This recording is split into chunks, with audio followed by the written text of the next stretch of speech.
Hello friends, welcome to the video. आज हम इस वीडियो पे करंट इलेक्ट्रिसिटी का क्विक फार्मूला रिवीजन और कंसेप्ट रिवीजन करने वाले। तो करंट इलेक्ट्रिसिटी के जो नोट्स है वो मैंने आपके वेबसाइट पे अपलोड कर दिए, तो उसका लिंक आपको मैं डिस्क्रिप्शन बॉक्स पे दे दूंगा। और साथ ही में जो आपके रे ऑप्टिक्स है, वेव ऑप्टिक्स है, इलेक्ट्रिक फील्ड है, इलेक्ट्रिक पोटेंशियल है, वो भी मैंने आपके वेबसाइट पर अपलोड कर दिए, तो वहाँ से जाके आप डाउनलोड कर सकते हो। इस वीडियो में आपका करंट इलेक्ट्रिसिटी का फास्ट रिवीजन करने वाले फॉर्मूलेज का और कंसेप्ट का। ठीक है, तो सबसे पहले आपके पास आता है यहाँ पर करंट इलेक्ट्रिसिटी आपके पास है क्या है current electricity? The study of electric charges in motion is called current electricity. Electric charges जो आपके मोशन पे, उनका स्टडी आपका क्या है यहाँ पर? Current electricity. फिर क्या आपके पास इलेक्ट्रिक करंट क्या होता है? Electric current in a conductor across an area held perpendicular to the direction of flow of charge is defined as the amount of charge flowing across that area per unit time. ठीक है, electric current किसी conductor पे है क्या कि कितना amount of charge आपका flow कर रहा है across that area per unit time, मतलब I equals to Q upon T. I क्या आपके पास इलेक्ट्रिक करंट है, क्यू क्या आपके पास इलेक्ट्रिक चार्ज है, टी क्या आपके पास टाइम है। ऐसा यूनिट क्या होती है करंट की? एम्पियर होती है। 1 एम्पियर किसके इक्वल होता है? 1 कूलम्ब पर सेकंड के। ठीक है, और कुछ आपके इंपॉर्टेंट यूनिट्स यहाँ पर 1 मिली एम्पियर किसके इक्वल होता है? 10⁻³ एम्पियर के। 1 माइक्रो एम्पियर किसके इक्वल होगा? 10⁻⁶ एम्पियर के। ठीक है, इलेक्ट्रिक करंट आपकी एक स्केलर क्वांटिटी होती है। तो कुछ आपके यहाँ पर इंपॉर्टेंट फॉर्मूले जो यहाँ पर आपके इंपॉर्टेंट हो सकते हैं न्यूमेरिकल्स के लिए, जैसे Q इक्वल्स टू NE होता है, I equals to Q upon t होता है। Q किसके इक्वल है? NE के, तो ये आएगा I equals to NE upon t. T किसके इक्वल होता है? 2πr अपॉन वी के। फ्रीक्वेंसी आपका होता है nu equals to 1 upon t. ठीक है, तो न्यू किसके इक्वल हो गया? V अपॉन 2πr के। तो I इक्वल्स टू क्या होगा? E टाइम्स न्यू, क्योंकि न्यू क्या आपका 1 अपॉन टी, मतलब चार्ज अपॉन टाइम, तो ये आएगा फ्रीक्वेंसी इंटू E, तो ये आएगा E times V upon 2πr। तो ये कुछ आपके फॉर्मूले जो आपके न्यूमेरिकल के लिए इंपॉर्टेंट हो सकते हैं। ठीक है, फिर आता है आपके पास यहाँ पर वो है ओम्स लॉ। वो ओम्स लॉ की डेफिनेशन क्या है यहाँ पर? The current flowing through a conductor is directly proportional to the potential difference applied across its end, provided that the temperature and other physical condition remains unchanged। जो current flow कर रहा है आपका किसी कंडक्टर में से, वो आपका डायरेक्टली प्रोपोर्शनल है किसके? पोटेंशियल डिफरेंस के, जो आपके एंड्स पे अप्लाई किया गया है। मतलब potential difference directly proportional to current, V directly proportional to I। Sign हटाओगे तो आपका R आएगा, तो ये क्या आपके पास? V equals to R I। R क्या है? रेजिस्टेंस ऑफ द कंडक्टर, तो क्या आएगा? V upon I equals to R. V और आई पे ग्राफ देखोगे तो आपका एक लीनियर ग्राफ आपका यहाँ पर आता है। ठीक है, फिर क्या आपके पास रेजिस्टेंस है? रेजिस्टेंस डेफिनेशन क्या है? The resistance of conductor is the property by virtue of which it opposes the flow of charges through it. जो करंट को अपोज करेगा वो आपका रेजिस्टेंस हुआ। तो R equals to V upon I होता है। आर क्या हुआ? रेजिस्टेंस, तो क्या होगा आपका ऐसा यूनिट? ओम। ठीक है, फैक्टर्स कौन से अफेक्ट करते हैं आपके रेजिस्टेंस को? पहला आपका लेंथ आता है, सेकंड आपका एरिया क्रॉस सेक्शन है, थर्ड आपका नेचर ऑफ द मटेरियल है। तो लेंथ आपका जो अफेक्ट करेगा तो आपका रेजिस्टेंस डायरेक्टली प्रोपोर्शनल होता है एल के। एरिया ऑफ क्रॉस सेक्शन के लिए क्या होगा? आर इनवर्सली प्रोपोर्शनल टू ए होता है। ठीक है, दोनों को कंबाइन करोगे तो क्या आएगा? R directly proportional to L upon A. ठीक है, फिर क्या आपके पास तीसरा है आपका नेचर ऑफ द मटेरियल। तीनों को कंबाइन करोगे तो क्या आएगा? R directly proportional to L upon A. तो R equals to rho L upon A. Rho क्या है? रेजिस्टिविटी है, या इसे हम कह सकते हैं स्पेसिफिक रेजिस्टेंस। ठीक है, अब रेजिस्टिविटी आपकी डिपेंड करती है on the nature of the material of the conductor, पर आपकी इंडिपेंडेंट होती है साइज और शेप के। ठीक है, डिपेंड किस में करेगी? Nature of the material of the conductor, पर इंडिपेंडेंट है साइज और शेप के। रेजिस्टिविटी की SI यूनिट क्या होगी? रेजिस्टिविटी किसकी इक्वल हुआ? R into A upon L के। R क्या आपके पास रेजिस्टेंस है, SI यूनिट क्या होगी? ओम। ए क्या आपका एरिया है, तो मीटर स्क्वायर। एल क्या आपके पास लेंथ है, तो मीटर। ठीक है, तो रेजिस्टिविटी की SI यूनिट क्या होगी? ओम मीटर। ठीक है, फिर आता है आपके पास करंट डेंसिटी, जिसे हम J से दिखाते हैं। क्या डेफिनेशन होती है? It is defined as amount of charge flowing per second through a unit area held normal to the direction of flow of charge at that point. ठीक है, कितना अमाउंट ऑफ चार्ज आपका फ्लो कर रहा है per second through a unit area, मतलब J equals to I upon A. I किसके equal है? Q अपॉन टी के। ए क्या आपके पास एरिया है, तो J किसके इक्वल हुआ? Q time Q upon A T के। ठीक है, तो ये आपका करंट डेंसिटी का फॉर्मूला रहता है। ठीक है, तो अगर हमने यहाँ पर एरिया क्रॉस सेक्शन को किसी एंगल से यहाँ पर मूव कराया, शिफ्ट करा रखा, तो क्या होगा उस समय आपका J equals to I upon A N. A N क्या आपका? A cos theta. ठीक है, तो I upon A cos theta, तो आई किसके इक्वल होगा? J ए कॉस थीटा के, तो J डॉट ए, मतलब ये आपका डॉट प्रोडक्ट है। ठीक है, I equals to J dot A. SI unit of current density क्या है? Ampere per metre square. Current density की SI यूनिट क्या है? Ampere per metre square. फिर क्या आपके पास conductance equals to 1 upon resistance होते हैं। कंडक्टेंस हम G से दिखाते हैं, रेजिस्टेंस आपका R है, तो G equals to 1 upon R होगा। SI यूनिट क्या आपकी कंडक्टेंस की? ओम इनवर्स, या उसे हम कह सकते हैं मोह। कंडक्टिविटी होता है आपका सिग्मा। सिग्मा किसके इक्वल होगा? 1 अपॉन रो के। ठीक है, तो conductivity equals to 1 upon resistivity आपका यहाँ पर होगा। कंडक्टिविटी की SI यूनिट क्या होगी? ओम इनवर्स या मीटर इनवर्स, या उसे हम कह सकते हैं मोह या मीटर इनवर्स। ठीक है, फिर क्या आपके पास है? Vector form of Ohm's law. तो ओम्स लॉ का वेक्टर फॉर्म क्या होता है? J equals to sigma E. J क्या आपके पास? Current density. E क्या आपके पास? Electric field. सिग्मा क्या आपके पास? कंडक्टिविटी। ठीक है, फिर आता है आपके पास classification of material in terms of resistivity. Materials को हम कैसे कैसे क्लासीफाई करें इन रेजिस्टिविटी की टर्म्स पर। तो पहला आपके पास है कंडक्टर। कंडक्टर में क्या आपका material which conduct electric current fairly well are called conductors. ठीक है, मेटल आपके गुड कंडक्टर इलेक्ट्रिसिटी होता है, आपको पता है। इनकी रेजिस्टिविटी बहुत कम होती है, रेंज क्या रहती है, रेंज आपके यहाँ पर इंपॉर्टेंट है 10⁻⁸ ohm metre to 10⁻⁶ ohm metre. Conductors की जो रेंज रहती है वो इस रेंज में आपका यहाँ पर लाई करते हैं, जो बहुत यहाँ पर कम है। ठीक है, कुछ एग्जाम्पल आप दे सकते हो कॉपर या एल्यूमिनियम के, और भी होते हैं आपके मेटल्स। सेकंड आपके पास है इंसुलेटर। इंसुलेटर क्या होते हैं, material which do not conduct electric current are called insulator. वो मटेरियल जो आपके इलेक्ट्रिक करंट को यहाँ पर कंडक्ट नहीं करते हैं वो होते हैं आपके इंसुलेटर्स। ठीक है, रेजिस्टिविटी बहुत हाई रहती है, ज़्यादातर आपके 10⁴ ओम मीटर से ज़्यादा ही रहती है। तो इंसुलेटर जैसे हो गया आपके ग्लास हो गया, माइका हो गया, बेकेलाइट हो गया, रबर हो गया, इनकी रेजिस्टिविटी बहुत हाई रहती है in the range of 10⁻14 ohm metre to 10⁻16 ohm metre. ठीक है, तो मतलब बहुत ज़्यादा आपकी यहाँ पर इंसुलेटर्स की रेजिस्टिविटी हाई रहती है। फिर क्या आपके पास यहाँ पर तीसरे में आते हैं आपके सेमीकंडक्टर्स। सेमीकंडक्टर्स क्या हुए, materials whose resistivity lying between those of conductor और इंसुलेटर। कंडक्टर और इंसुलेटर के बीच में जिनकी रेजिस्टिविटी लाई करती है वो आपके सेमीकंडक्टर्स होते हैं। ठीक है, जो आपके रेंज रहता है सेमीकंडक्टर्स वो कौन सा रहता है, 10⁻⁶ ohm metre to 10⁴ Om metre. तो ये रेंज आपका यहाँ पर सेमीकंडक्टर्स का होता है। तो एग्जाम्पल, मोस्ट कॉमन एग्जाम्पल कौन से सेमीकंडक्टर्स के, जर्मीनियम है और सिलिकॉन है। ठीक है, अच्छा फिर आता है आपका कुछ इंपॉर्टेंट यहाँ पर ड्रिफ्ट वेलोसिटी और रिलैक्सेशन टाइम। रिलैक्सेशन टाइम को हम टाउ से दिखाते हैं, ड्रिफ्ट वेलोसिटी को हम वीडी से दिखाते हैं। रिलैक्सेशन टाइम का डेफिनेशन क्या है आपका, the average time that elapses between two successive collision of an electron is called relaxation time. ठीक है, दो सक्सेसिव कॉलिजन हो रहा है आपके इलेक्ट्रॉन का, जो एवरेज टाइम आपका इलेप्स हो रहा है वो आपका यहाँ पर रिलैक्सेशन टाइम है। टाउ से हम दिखाते हैं tau 1 + tau 2 up to tau n upon capital N। Tau 1 tau 2 मान लीजिए आपके पास दो इलेक्ट्रॉन है, उनका कॉलिजन हो रहा है, तो वो आपका यहाँ पर रिलैक्सेशन टाइम उनका है पर्टिकुलर इलेक्ट्रॉन्स का। ठीक है, वीडी क्या आपके पास ड्रिफ्ट वेलोसिटी है, डेफिनेशन क्या है, it is defined as the average velocity.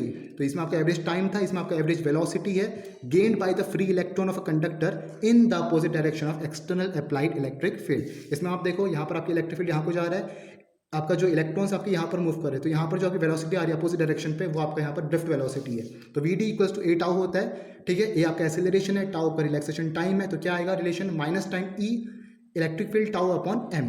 ठीक है, एम आपका मास है। फिर आता है आपका relation between electric current and drift velocity. Electric current और ड्रिफ्ट वेलोसिटी में आपका रिलेशन क्या है, I = E/N/A/V/D। ठीक है, आई के आपके पास इलेक्ट्रिक करंट, ड्रिफ्ट वेलोसिटी की आपके पास वी है। ठीक है, ए के आपके पास एरिया ऑफ क्रॉस सेक्शन है, एन के आपके पास नंबर ऑफ इलेक्ट्रॉन डेंसिटी है। ठीक है, तो कैसा है आपका I = Q/T होता है, Q किसकी इक्वल हुआ E/N/A/L के, और T होता है आपका L/V/D के। तो यहाँ से आपका रिलेशन आ रखा। ठीक है, करंट डेंसिटी आपका J होता है, तो J = I/A हुआ, तो I को यहाँ पुट करेंगे तो क्या आएगा, J = E/N/V/D।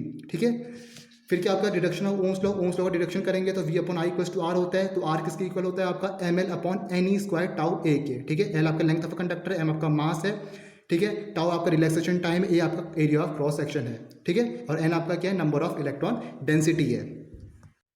फिर आपके पास resistivity in terms of electron density है, रिलैक्सेशन टाइम। अगर हम रेजिस्टिविटी को इलेक्ट्रॉन डेंसिटी और रिलैक्सेशन टाइम के टर्म्स पर लिखे तो कैसे हम लिखेंगे, ρ = m/ne² टाउ। ठीक है, relation between J, sigma and E। J क्या है, करंट डेंसिटी, फिर आपका सिग्मा क्या, कंडक्टिविटी, E क्या है, इलेक्ट्रिक फील्ड। तो क्या रिलेशन है आपका, J = σE। ठीक है, या तो हम इसे लिख सकते हैं E = resistivity times current density. फिर आता है आपके पास temperature dependence of resistivity. Resistivity आपका टेम्परेचर में कैसे डिपेंड करता है, the resistivity of any material depend on the number density n of a free electron and the mean collision time tau. ठीक है, किस रिलेशन से, ρ = m/ne² टाउ। रो आपके इन्वर्सली प्रोपोर्शनल है नंबर डेंसिटी के और रिलैक्सेशन टाइम के। तो सबसे पहले आपका आता है पर मेटल्स के लिए। तो मेटल्स के लिए क्या होता है, जो नंबर डेंसिटी n है आपकी फ्री इलेक्ट्रॉन की, वो आपकी ऑलमोस्ट इंडिपेंडेंट रहती है टेम्परेचर के। ठीक है, मतलब आपकी फ्री इलेक्ट्रॉन्स की नंबर डेंसिटी डिपेंड नहीं करती है टेम्परेचर पे। सेकंड क्या आपके पास, जैसे जैसे आपका टेम्परेचर इंक्रीज करता है the thermal speed of free electron increase, और होता है क्या, जो मेटल आयन के वाइब्रेशन का एम्पलीट्यूड है वो भी आपका यहाँ पर इंक्रीज करता है। तो ऐसा रिजल्ट क्या होता है, फ्री इलेक्ट्रॉन आपकी कोलाइड करते हैं more frequently with the metal ion. ठीक है, तो आपको यहाँ पर होता है क्या, जो मीन कॉलिजन टाइम है वो आपका डिक्रीज करता है। मीन कॉलिजन टाइम मतलब रिलैक्सेशन टाइम आपका यहाँ पर डिक्रीज करता है। Hence resistivity of a metal increase करती है और कंडक्टिविटी आपकी यहाँ पर डिक्रीज करती है with the increase in temperature. तो जैसे जैसे आपका टेम्परेचर इंक्रीज करता है आपका रेजिस्टिविटी मेटल की इंक्रीज करती है और कंडक्टिविटी आपकी यहाँ पर डिक्रीज करती है। ठीक है, तो जो आपका रिलेशन है यहाँ पर रेजिस्टिविटी का क्या है, रेजिस्टिविटी = ρ0। ठीक है, जो आपके यहाँ पर ρ0 है वो आपका इनिशियल रेफरेंस है शुरुआत में, into 1 + alpha T - T0। Alpha क्या आपके पास यहाँ पर कोफिशिएंट रेजिस्टिविटी किसके इक्वल होगा, ρ - ρ0 अपॉन ρ0 इंटू T - T0, या इसे हम लिख सकते हैं 1/ρ0 इंटू dP/dt। ठीक है, ये आपके पास यहाँ पर है। अगर हम ग्राफ से देखें तो ग्राफ में क्या आपका यहाँ पर तो पहला आपका यहाँ पर ग्राफ है कॉपर का, ये आपका मेटल है, तो इसमें हम देख रहे हैं कि temperature dependence of rho at low temperature, resistivity का टेम्परेचर डिपेंडेंस लो टेम्परेचर पे, तो आपको यहाँ पर नॉन लीनियर ग्राफ आ रखा, नॉन लीनियर आपका यहाँ पर ग्राफ आ रखा, ठीक है। तो अल्फा आपका पॉजिटिव रहता है मेटल के लिए, the temperature dependence of resistivity eight low temperature is non linear, आपका नॉन लीनियर ग्राफ है, ठीक है। अलॉय की आपकी हाई रेजिस्टिविटी होती है, अगर इसमें ग्राफ में देखें, ये आपका अलॉय का यहाँ पर ग्राफ है रेजिस्टिविटी और टेम्परेचर के उस पर, ठीक है। इसमें हम देखेंगे तो alloy at absolute zero having some residual resistivity, मतलब एब्सोल्यूट जीरो टेम्परेचर में भी आपकी कुछ ना कुछ यहाँ पर रेजिस्टिविटी है, किसकी, एलॉय की। हमने एग्जांपल लिया नाइक्रोम का, नाइक्रोम आपका एक एलॉय है, तो जीरो टेम्परेचर पे भी आपका यहाँ पर क्या है, कुछ ना कुछ यहाँ पर रेसिडुअल रेजिस्टिविटी है। तो वही चीज़ यहाँ पर लिखी है, the resistivity of a nichrome has weak temperature dependence at absolute zero, a pure metal has negligible small resistivity while an alloy has some residual resistivity, ठीक है। फिर आता है आपके पास सेमीकंडक्टर और इंसुलेटर्स। तो in case of insulator and semiconductor the relaxation time tau जो आपके पास है, it does not change with temperature but the number density of free electron increase exponentially with the increase in temperature, ठीक है। तो relaxation time आपका क्या करता है इंसुलेटर और सेमीकंडक्टर के केस में, आपका चेंज नहीं करता है टेम्परेचर के साथ, पर आपका नंबर और डेंसिटी फ्री इलेक्ट्रॉन की इंक्रीज करती है exponentially with increase in temperature. तो जैसे जैसे आपका टेम्परेचर इंक्रीज करेगा, आपकी नंबर डेंसिटी भी फ्री इलेक्ट्रॉन्स की इंक्रीज करेगी। तो किस रिलेशन से आपके यहाँ पर है, एन आपका यहाँ पर क्या है, नंबर डेंसिटी फ्री इलेक्ट्रॉन्स की किस पे डिपेंड कर रही है, टेम्परेचर पे। तो क्या किसके इक्वल होगा, एन नॉट शुरू में initial reference into e to the power minus time E G upon K B T, ठीक है। ई जी के आपके पास एनर्जी गैप है बिटवीन कंडक्शन है वैलेंस बैंड, के बी के आपके पास बोल्ट्जमैन कांस्टेंट है और टी आपके पास टेम्परेचर है। तो ये आपका यहाँ पर नंबर डेंसिटी का रिलेशन रहता है, ठीक है। तो पहले हमने यहाँ पर पढ़ा था कि आपका जो रेजिस्टिविटी है वो इनवर्सली प्रोपोर्शनल होती है नंबर डेंसिटी के, तो इसे हम लिख सकते हैं 1 upon rho T equals to 1 upon rho naught into e to the power minus E G upon K B T, ठीक है। तो ये आपके यहाँ क्या आ जाएगा, ऊपर करोगे तो rho T equals to rho naught e to the power E G upon K B T, और ये आपका यहाँ पर रहता है, मतलब जैसे जैसे आपका टेम्परेचर बढ़ेगा आपकी रेजिस्टिविटी यहाँ पर कम होगी, ठीक है। ये हमारा केस है सेमीकंडक्टर और इंसुलेटर्स का। फिर क्या आपके पास यहाँ पर इलेक्ट्रोलाइट की बात आती है। तो इलेक्ट्रोलाइट्स में क्या होता है, in electrolyte as the temperature increase, जैसे जैसे आपका टेम्परेचर इंक्रीज करेगा इलेक्ट्रोलाइटिक सोल्यूशन पे आपकी कंडक्टिविटी इंक्रीज करती है, या हम कह सकते हैं आपकी रेजिस्टिविटी यहाँ पर डिक्रीज करती है इलेक्ट्रोलाइट्स के केस में। फिर आता है आपका यहाँ पर ohmic and non ohmic conductors, ठीक है। ओमिक कंडक्टर क्या होते हैं, सिंपल है आपका यहाँ पर conductor which obey ohm's law are called ohmic conductor, ठीक है। लीनियर ग्राफ आपका बनता है, वी आई का ग्राफ देखे। और नॉन ओमिक कंडक्टर क्या होते हैं, जो आपके यहाँ पर ओम्स लॉ फॉलो नहीं करते, वो आपके नॉन ओमिक कंडक्टर यहाँ पर होते हैं। जैसे फॉर एग्जाम्पल हम बात करेंगे पी एन जंक्शन डायोड की, जो हम सेमी कंडक्टर्स में देखते हैं, तो वो आपका यहाँ पर एक नॉन ओमिक कंडक्टर है, ठीक है। तो ये है आपके ओमिक और नॉन ओमिक कंडक्टर्स। नेक्स्ट आपके पास है resistance in series and parallel. इसमें सबसे पहले आपके पास है रेजिस्टेंस इन सीरीज। तो if a number of resistances are connected end to end so that the same current flows through each one of them in succession, then they are said to be connected in series. अगर आपके number of resistances आपके succession पे लगे हुए हैं series में, तो आपका यहाँ पर जो सेम करंट यहाँ पर फ्लो होगी और जो पोटेंशियल डिफरेंस होगा वो आपका यहाँ पर डिफरेंट होगा, ठीक है। तो रेजिस्टेंस सीरीज के लिए क्या रिलेशन होता है आपका, R S equals to R one plus R two plus R three. R S क्या है, इक्विवेलेंट रेजिस्टेंस इन सीरीज। तो क्या है, when number of resistances are connected in series their equivalent resistance is equal to the sum of the individual resistances, ठीक है। तो ध्यान देना, आपको करंट आपकी सेम है, लेकिन जो पोटेंशियल डिफरेंस है वो आपका यहाँ पर अलग अलग होगा हर रजिस्टर के लिए।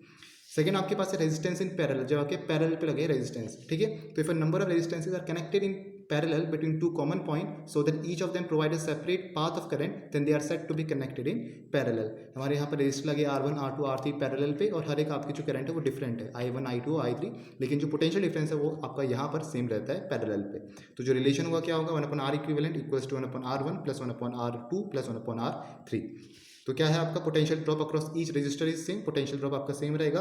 सेकंड क्या है आपका इंपॉर्टेंट, इक्विवेलेंट रेजिस्टेंस, जो आपका इक्विवेलेंट रेजिस्टेंस है 1/R equivalent is less than the smallest individual resistance, क्योंकि आपको यहाँ पर फ्रैक्शन पे दे रखा है। फिर क्या आता है आपके पास यहाँ पर internal resistance of the cell. Internal resistance of the cell क्या होता है, the resistance offered by the electrolyte of a cell to the flow of current between its electrode is called internal resistance of the cell. जो resistance आपको electrolyte ने offer किया है, ठीक है, फ्लो ऑफ करंट के लिए, वो आपका यहाँ पर क्या होता है, internal resistance of a cell between its electrode, ठीक है। इलेक्ट्रोड के बीच में जो आपका यहाँ पर रेजिस्टेंस प्रोड्यूस हो रखा है इलेक्ट्रोलाइट सॉल्यूशन पे। तो किस किस में डिपेंड करता है आपका, पहला आपका नेचर ऑफ द इलेक्ट्रोलाइट पे करता है, कंसंट्रेशन ऑफ इलेक्ट्रोलाइट में करेगा, distance between the two electrodes में करेगा उनके बीच में, ठीक है। फिर आपका है it varies inversely as the common area of the electrodes, ठीक है, मतलब इनवर्सली किसके एरिया के है। फिर क्या आपका increase with decrease in temperature of the electrolyte, मतलब आपका इंटरनल रेजिस्टेंस इंक्रीज करेगा जैसे जैसे आपका टेम्परेचर यहाँ पर डिक्रीज करेगा इलेक्ट्रोलाइट का।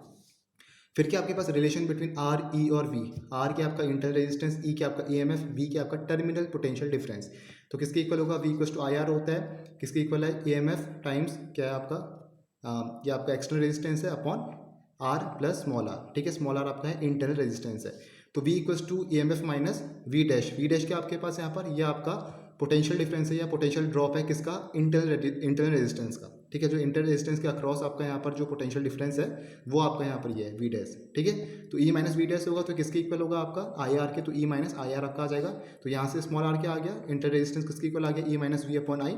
तो आई को लिख सकते हो वी अपॉन कैपिटल आर, तो ये आएगा R equals to E minus V upon V into capital R, ठीक है। तो ये आपका यहाँ पर रिलेशन रहेगा। फिर क्या आपके पास यहाँ पर कुछ स्पेशल केस आपके पास है, when cell is an open circuit, जब आपका सेल एक ओपन सर्किट है तब आपकी करंट यहाँ पर जीरो होती है। तो उस वक्त क्या होगा, जो ओपन सर्किट में आपका जो पोटेंशियल होगा वो आपका ईएमएफ की इक्वल हो जाता है। तो potential difference across the terminal of the cell is equal to the EMF when no current is being drawn from the cell. मतलब जब आपकी कोई भी करंट ड्रॉ नहीं हो रही सेल से तो आपका पोटेंशियल डिफरेंस टर्मिनल के अक्रॉस हो जाता है किसकी इक्वल, ईएमएफ की इक्वल। सेकंड क्या आपके पास, when current is being drawn from the cell, जब करंट आपकी ड्रॉ की जा रही है सेल से तब आपका जो पोटेंशियल है वो आपका लेस हो जाता है किससे, ईएमएफ से। तो potential difference across the terminal of the cell in a closed circuit is always less than its EMF, ठीक है। सेकंड वाला केस आपका ये कह रहा है। फिर आता है आपका combination of cells in series and parallel, ठीक है। सबसे पहले हमें सीरीज में देखने, फिर हमें पैरेलल पे देखने। तो सेल्स इन सीरीज, जो आपके यहाँ पर जो सेल्स है आपकी सीरीज में लगाई गई, तब क्या हुआ है, when the negative terminal of the one cell is connected to the positive terminal of other cell and so on, the cells are connected in series। इसमें आप देखो जो आपका नेगेटिव टर्मिनल है वन सेल का वो आपका कनेक्टेड है to the positive terminal of other cell, और ऐसे आपके यहाँ पर लगाए गए तो उसे हम कहते हैं आपके सेल यहाँ पर सीरीज पे लगे हुए हैं, ठीक है। ये आपका EMF 1 है, EMF 2 है, ठीक है। ये आपका क्या इंटर रेजिस्टेंस 1 इंटर रेजिस्टेंस 2, और ये आपका इक्विवेलेंट EMF और ये आपका इक्विवेलेंट इंटरनल रेजिस्टेंस है। तो the equivalent EMF of a series combination of n cells is equal to the sum of their individual EMF। अगर आपकी n सेल्स है तब क्या होगा, EMF किसके इक्वल होगा, equivalent E1 plus E2 up to EN, ठीक है।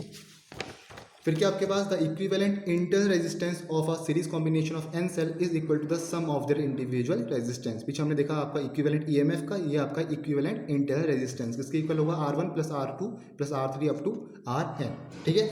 अब देखो आपका क्या लिखा है, if one cell of EMF E2, for example E2 आपका EMF है, is turn around in a position to other cell, ठीक है। आपका वो अपोजिट डायरेक्शन पे है, तब आपका क्या होगा, ई इक्वलेंट किसके इक्वल होगा, E1 minus time E2 plus E3 up to so on, ठीक है। तब आपका माइनस टाइम E2 आएगा क्योंकि आपका अपोजिट जा रहा है उस सेल्स के, ठीक है।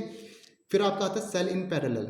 पहले हमने सेल इन सीरीज देखा, ये आपका सेल इन पैरेलल है, जब आपके यहाँ पर सेल्स पैरेलल पे रखे हुए हैं। तो क्या डेफिनेशन है, when the positive terminal of all cell are connected to one point and all the negative terminal to another point, the cell are said to be connected in parallel, ठीक है। ये आपके पॉजिटिव टर्मिनल है आपके एक and में connected है और नेगेटिव वाले आपके दूसरे पॉइंट पे कनेक्टेड है यहाँ पर, ठीक है। और साथ में आपके यहाँ पर इंटरनल रेजिस्टेंस भी दे रखा है और ये आपका इक्विवेलेंट यहाँ पर बना रखा है, ठीक है। तो क्या रिलेशन होता है इक्विवेलेंट का EMF का, किसके इक्वल होगा, E1 R2 plus E2 R1 upon R1 plus R2, ठीक है।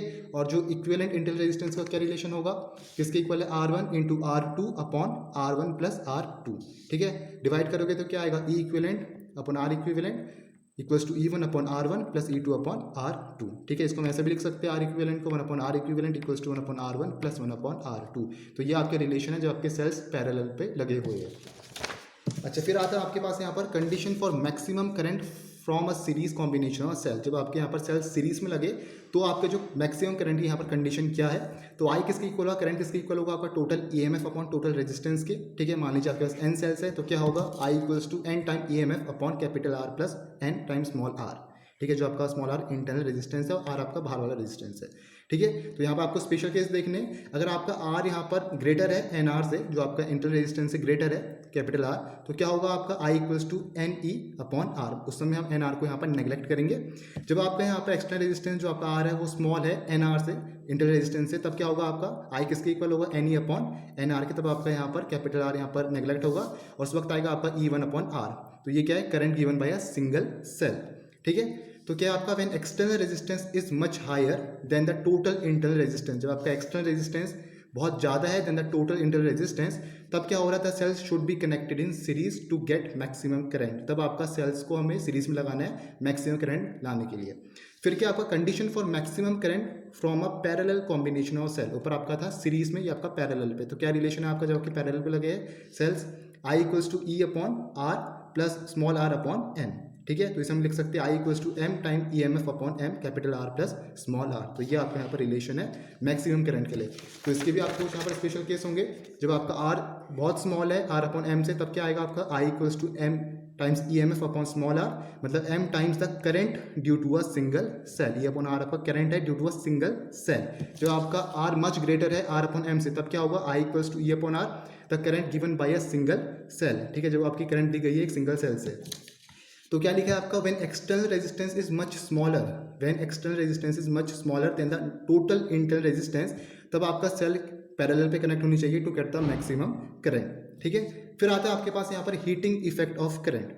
हीटिंग इफेक्ट ऑफ करंट क्या होता है, the phenomena of the production of heat in a resistor by the flow of an electric current through it is called the heating effect of current. ठीक है, जब आपके resistor पे यहाँ पर हीट का प्रोडक्शन होता है किसके through, bye the flow of an electric current, तो आपका होता है यहाँ पर हीटिंग इफेक्ट ऑफ करंट। ठीक है, हीट प्रोड्यूस इन रेजिस्टर कितना होता है, क्या है आपका रिलेशन यहाँ पर H equals to V I T. V क्या है आपके पास पोटेंशियल, तो क्या होगा आई आर, तो आएगा आई स्क्वायर आर टी। ठीक है, इसे हम लिख सकते हैं V square T upon R, जो आपका जूल में होगा।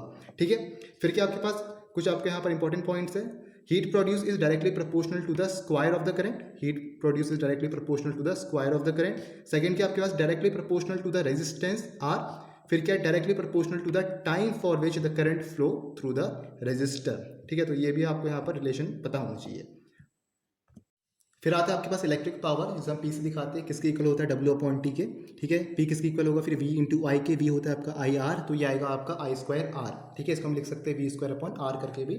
तो पी किसके इक्वल होगा आपका वी स्क्वायर अपॉन आर के। फिर है आपके पास इलेक्ट्रिक एनर्जी, से हम डब्ल्यू से दिखाते हैं, डब्ल्यू किसकी इक्वल है पी इंटू टी के। पी पावर है, टी आपका टाइम है, तो पी को हम लिख सकते हैं V I into T. V किसके इक्वल होगा आई आर के, तो ये आएगा आपका आई स्क्वायर आर टी। ठीक है, फिर आता है आपका most important Kirchhoff law. Kirchhoff law इसमें आपके दो मेन रूल है, पहला आपका जंक्शन रूल है और सेकंड आपका यहाँ पर लूप रूल है। ठीक है, फर्स्ट लॉ क्या होता है आपका यहाँ पर junction rule, in electric circuit the algebraic sum of current at any junction is zero. ठीक है, किसी भी इलेक्ट्रिक सर्किट में जो आपका एल्जेब्रिक सम होगा करंट का वो आपका जीरो होता है। मैथमेटिकली ऐसे दिखाएंगे, summation of I equals to zero.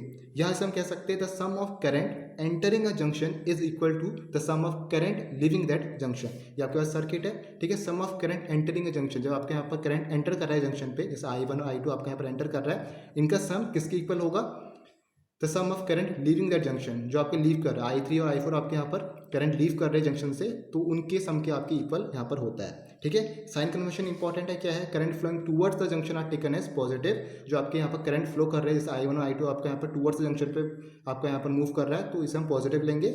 और जो आपका current flowing away from the junction are taken as negative, जो आपके अवे जा रहे हैं आई थ्री और आई फोर, तो ये आपके यहाँ पर नेगेटिव होंगे।